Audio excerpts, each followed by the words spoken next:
कॅन्सरची demand काय आहे आपल्याला, त्याच्यामध्ये द्यायचंय काय नेमकं ते कळलं पाहिजे, की जेणेकरून आपण पुढे योग्यरित्या मार्गक्रमण करू शकतो. म्हणजे याची भीती तर बाळगली नाही पाहिजे. जर तुम्हाला ती परीक्षा करायची आहे ना, तर 100% एफर्ट्स आपण त्याच्यामध्ये दिले पाहिजे. परीक्षेची जी रिक्वायरमेंट आहे ना, ती कळली पाहिजे महत्त्वाचं. आणि महत्त्वाचं की सर ॲक्सेप्टन्स पाहिजे गोष्टींचा. जर की मला कुणी जरी येऊन सांगितलं ना, की बाबा ह्या गोष्टी तुझ्या चुकतायत बरं का, तर तू व्यवस्थितरित्या केलं पाहिजे. चुकातनं शिकलं पाहिजे सर महत्त्वाचं. आणि की ॲनालिसिस केलं पाहिजे गोष्टींचं, की काय चुकतंय आपलं नेमकं.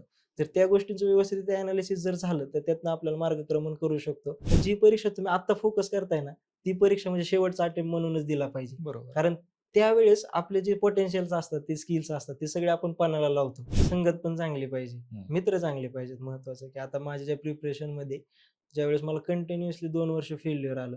पण एक सोशल कॅपिटल जे असतं, की ते वर्क होतं कुठं ना कुठेतरी. तर त्या मित्रांनी मला त्यावेळेस त्या सदम्यातनं काढण्याचं व्यवस्थितरित्या काम केलं, की असं म्हणजे सोर्स बदलू नका. तर सोर्स बदलला ना, तर इफेक्टिव्ह रिव्हिजन होत नाही तुमची. अगदी बरोबर. आणि जे काही तुमचे हातातले मार्क्स असतात ना, ते व्यवस्थितरित्या तुम्ही प्रिपरेशन होतच नाही. लिटरली 5 महिने ज्यावेळेस मी अभ्यास करायचो शेवटचं, अलिप्तवादी धोरण होतं माझं. सोशल मीडियापासून दूर राहिलो. त्यानंतर YouTubeचे जे नोटिफिकेशन होते ते सगळे ब्लँक केले आणि कन्सिस्टंट एफर्ट आणि राइट डिरेक्शननी.